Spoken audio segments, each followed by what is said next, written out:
Man, we back in the building again, man. Michigan Legend TV, exclusive prison stories. And shout out to everybody still listening, man. Like I say, this for my people who might be at work, you know what I mean, on the clock. And if you like me, you like listening to content, you know, while you're working. And like I say, I'm taking you down through there. You know, like and subscribe to the channel, and let's proceed. Now, as I left off, I was describing the yard how I landed at a facility when I finally did leave the reception center in Jackson, and I went to a place called Camp Lehman. And mind you, this was my first bid. What's a bid? It's just a slang word for a prison sentence. But like I say, the Bluebird transported me from Jackson Prison to Camp Lehman in the Upper Peninsula. And I got a chance to see some of the good Michigan countryside as I rode, shackled from head to feet. Or shall I say from hands to feet? Excuse me. But anyway, I think I left off describing how I walked up to my unit, and I stand corrected. It came to me. If you ever been to Camp Lehman or know somebody at Camp Lehman, the units are actually named after the lakes. So as I remember, you know, a little more recently, I went to Erie unit, you know. So as I'm walking to Erie unit, all I have is my army bag. Like I say, you get your army bag from Jackson and you transport that with you. That's pretty much probably gonna be with you your whole bid. I know when I came home, my army bag, I had to give it back to them, turn everything back in. And it has your prison number on it. My prison number, as I maybe said in the first episode, was 403320.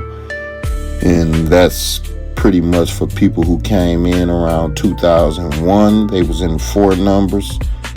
And once I really got into the system, I noticed that there's people with 1 numbers, 2 numbers, numbers that begin in 3, as well as 0. Now, it's all a 6-digit number. So if you got a 0 number, that means you was coming to prison in the 60s or 50s. And then you still coming back on that same number. You keep your same number every time you come back. And that's another story, because as I described, I had more than one experience in the M.D.O.C. correctional system. But anyway, so one thing about prison, a lot of things that we heard about it, I will say a lot of it is true, but it's mostly coming from people who never been, you know, or stuff they heard. And I'll get into more of that as we proceed. But right now, just picture me walking up, and it's like a little neighborhood. You know, they got maybe 5 buildings. You know, of course, you go through the main entrance and you have to go in. That's when you first see the few guards. They drop you off there. Now you are, you given to them. So you in custody of them now, and they take control. Now, once again, you got everything you need on you. So they brought your property with you. You guys take a minute to go through your property. They assign you your unit. It's pretty much cut and dry. You would be pretty much walking to your unit in less than an hour. And maybe it might be a group of guys with you, or sometimes, you know, you can even be riding in by yourself. But that's neither here nor there. Just picture me walking up to Erie unit by myself with my army bag. Right. I'm thinking in my head, you know, of course I might see a prisoner in a distance, maybe walking to a building that I later might find out is the library. Or I might see a few prisoners walking from an area that I might later find out is the weight pit. But either way, I'm noticing the scenery, and to be honest with you, it's a strange feeling when you first get there, and then once you know everything, at the compound kind of close in on you, but when you first get there, you swear you in a big neighborhood type, community. And of course, you got the double gates with the barbed wire all around that you can see from a distance. And I don't think they had it at this facility, but some facilities, especially at Jackson, they even got the guard towers, which means tall tower with guards standing in them with guns in case someone tries to escape. But all that is neither here nor there. Once again, I walk in the unit, and when you walk inside of a unit, it's like walking inside of a room full of people, and you can just see everyone looking around at you. And that's how it was. So as soon as I walk up to the desk, of course, no one's speaking at first because, prison is definitely a rough place. Everyone there is in there for something different. Some people might be in there for something small, doing a year. You might be walking past a guy who doing actual life. So you got to be real careful. I will learn that later, and I'm going to definitely share some stories and show y'all how I learned that the hard way. Pertaining to gambling and, different other scenarios, I was allowing myself to get in, especially on this bid right here. Because for anybody who been to prison or got people in prison, your first bid, you actually running around like a fool.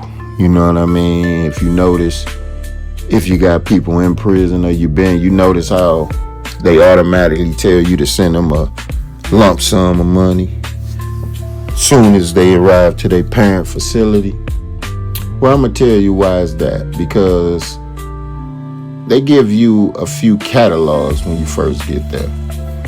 And you can order certain things, which I'll get to in a moment. And that's another thing about jail and prison. If you got money and you got a family, your time is going to go, I would say, maybe 100 times more smoother. Yeah, 100 times more smoother. Because if you don't, you really actually what we would call a state baby. Meaning you using everything that the state give you. And the state will hand around, the basic things you might need. Of course, you're going to get musty in 10 minutes after you use the clear deodorant that they're going to give you. And the toothbrush going to have your breath smelling worse than before you used it. But it's free. And once again, we talked about the soap. That soap that they have is in every facility you can go to. They actually hand it out once a week. Some people do their laundry with it. It's just a small green piece of soap. But anyway, and it got lye in it. But anyway, so I'm scrolling up to Erie unit in Camp Lehman. I get to the desk. They tell me what unit. In this particular facility, it's what you would call pole barn, where it's bunks laid out. So that's the bad side about a camp, although it's low level security. So I'll get to that later, how you get more yard time. The yard being the place where people go out and walk the track and, shoot the game with the other inmates. Probably kind of what you seen Diddy on the yard doing. That's the yard. So you get more free time and other etceteras and a little more activities, but you closed in like actual cattle. And when I say cattle, I mean bunk bed after bunk bed after bunk bed, two men next to men after men after men. So you get real irritable in there after a few months, definitely 6 months to a year. You will be able to measure your tolerance and discipline. And I definitely found out the hard way that I wasn't, I think I knew before I went, but I found out the hard way that I wasn't near about as disciplined as I would have liked what I may be now. Anyway, so of course, after I get in there, now one thing about your first prison bit, well, at least mine's, and what the difference between what I learned later, a lot of talking and socializing soon as you get to prison will make your time at that facility, I would say, 10 times harder. Because one thing for sure, in life in general, over familiarity and even in the classroom, being the class clown, it's cool at that moment, but at the end of the day, if you knew what you knew now, the class clown always got bad grades or had a negative stereotype associated with it versus the person who just sat back, observed, read the room, courteous, respectful, but don't say a lot unless they ask, which is pretty much the level we all should be on now. If you listening to this, shout out to y'all. This Michigan Legend TV. This for the, tapped in and tuned in, the elite. But we just letting y'all know about this, facility for those who got people locked up, for those who've been locked up. It's really should be good to hear, to you, because you know all of it facts. And that's what we want to do, give big facts. So as I say, talking too much on your first, well, in any bid, but in a facility will get you some hard time. And guess what? That's exactly what I had at Camp Lehman. Because from the moment I set my bag down in my room, you know what I mean, I was back out in the day room, trying to look around and see what's going on and trying to get in the mix, and that was one of the biggest mistakes I made during that time. Now, once again, I had 23 months to 40 years. In Michigan, to have a 20-year tail or a 40-year tail enhancement, in my case, it was pretty normal. It just means that I had a prior, and instead of the normal time for something like that would be 2 to 20, but they'll double your tail. It's all a fear mechanism. I'm going to take an episode to talk about the corrupt system that goes on in some of these facilities and departments, but that's neither here nor there. This really strictly entertainment purposes, so we talking about my experience, and I came in there showing out. Like I say, the day room is a place where they got a TV, and chairs and tables where people play chess, Scrabble, and a few more different activities. But the moral to the story is, I was in the day room before I even came in, settled myself down, took a nice shower, got my mind right. But I'm going to be honest, you be so happy to get away from Jackson to see a TV, because I think I failed to say, but you don't have a TV the whole time you at Jackson Reception Center. So you see the TV, you get excited, you got your HIV paper, you running around, of course your first few calls home gonna still be associated with that. So basically, you're happy. You done made it out of Jackson. Now, of course, you brought your goods with you, so you might make you a cup of coffee. And in these facilities and jails, one thing for sure, cities stick together. Although Camp Lehman is a facility up north, I'm going to let y'all know they got a lot of prisons up north. Shout out to my homie who got under that post and said he been to Ken Ross. That's just one of the facilities. It's a ton of them down there. Shout out to everybody at Mound.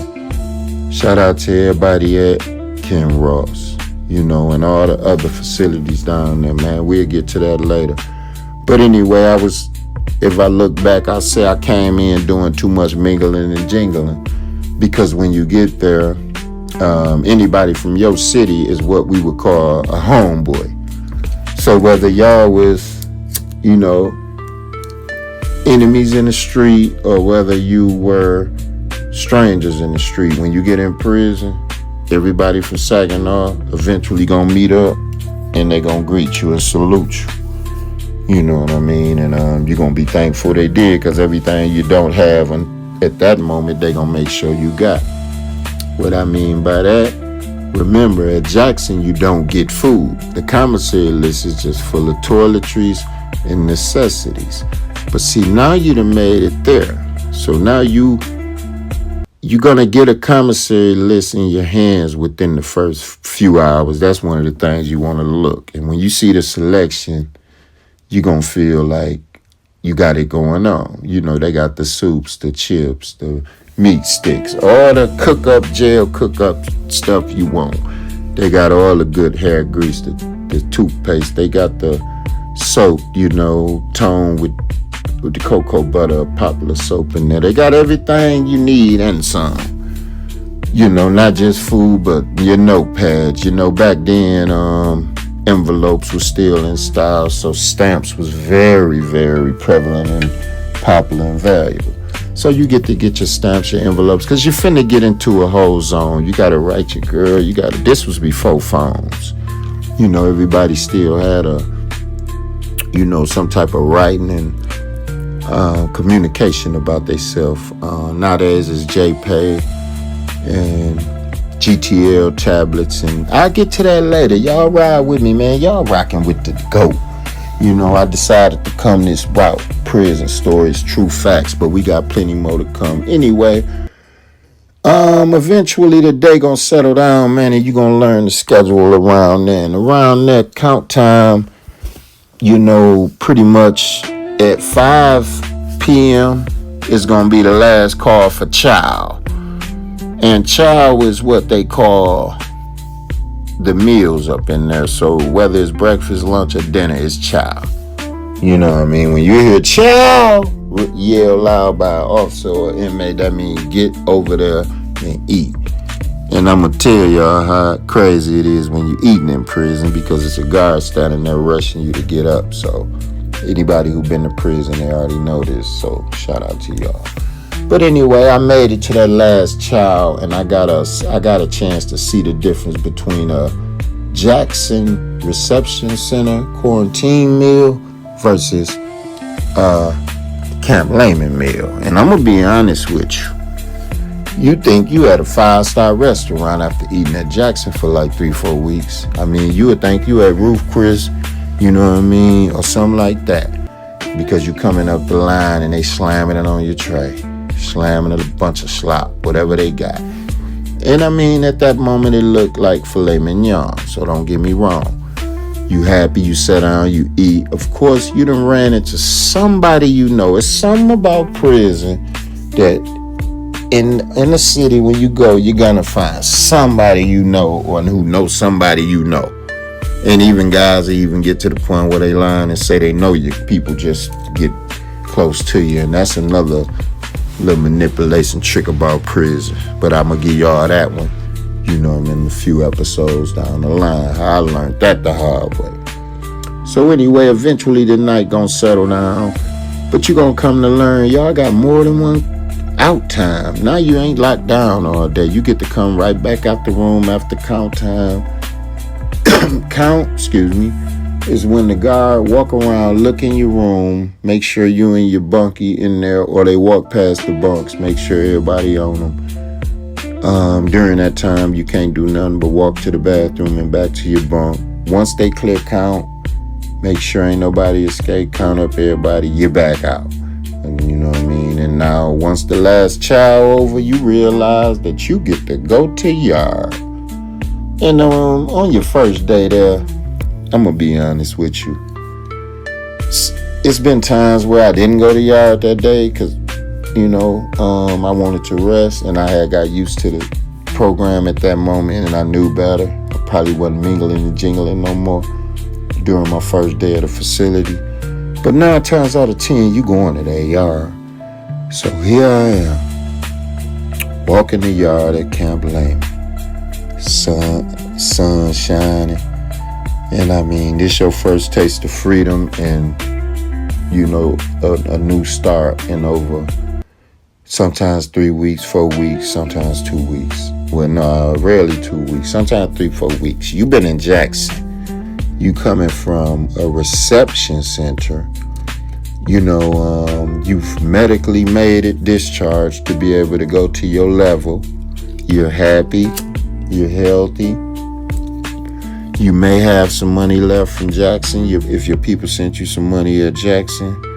You know what I mean? Of course, you brought that with you. So you're going to make the commissary for the first store. And once again, like I say, if you don't, you got homeboys in there, who going to make sure you straight. So that night you will be eating a ramen noodle.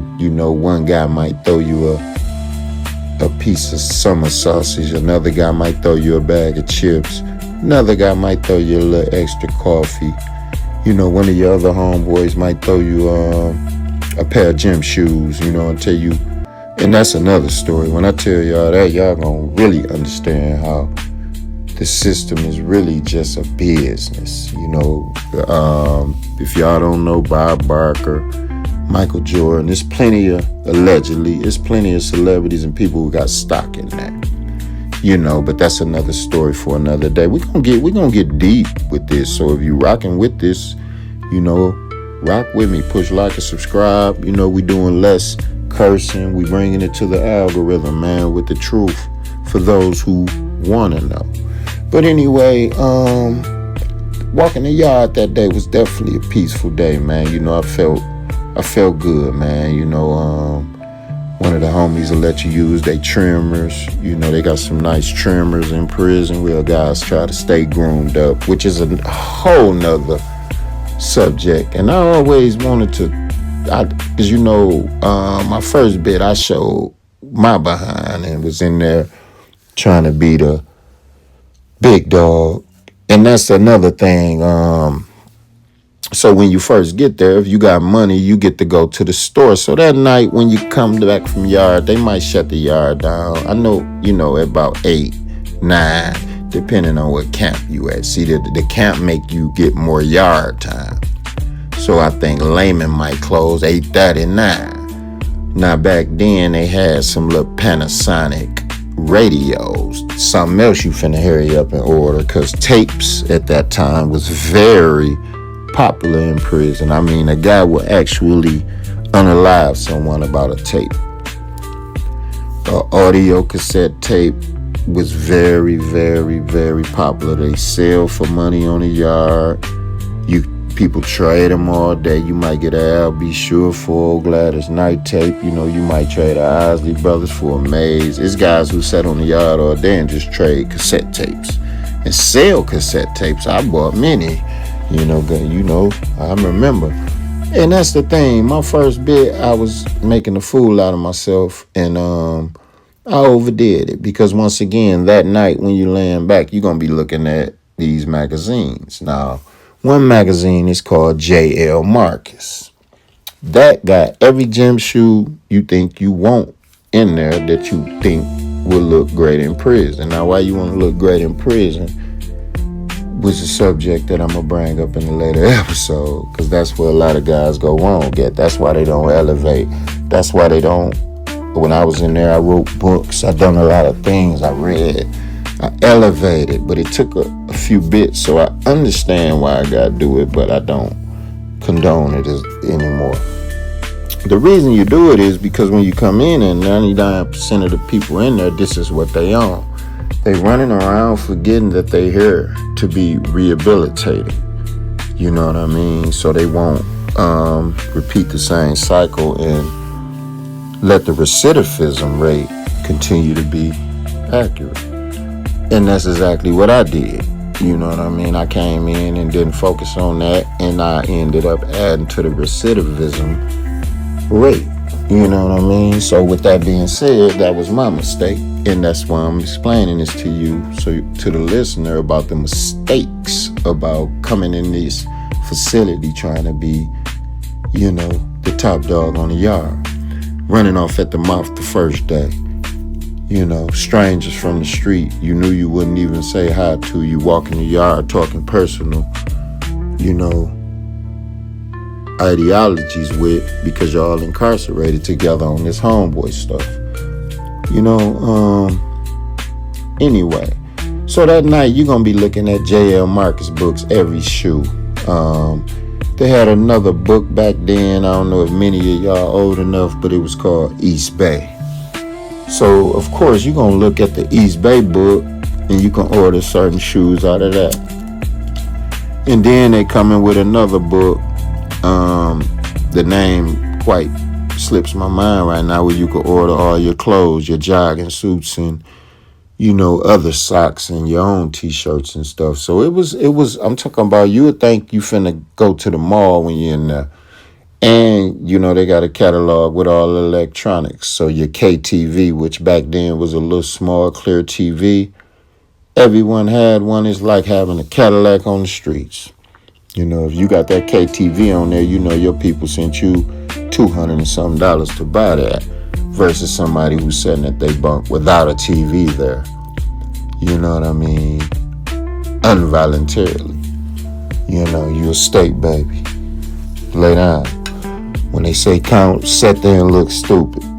You know what I mean? But if you like me, you'll sit there and write. But I'm gonna get y'all. I'm gonna lace y'all up. I'm gonna get to that. So yeah, that night I looked up and marked up at least $500 worth of stuff that I felt that I needed at that time out of those books. And of course I looked on that commissary list, and although store day wasn't till next week, I've decided that I already might as well fill it out now. I'm so hungry up in there. You know what I mean? I see chips, I see this, it is, and the stuff quite reasonable priced. A soup was at that time was 11 cents. Chips was maybe 89 cents for the big bag. And I mean, you got all type of other,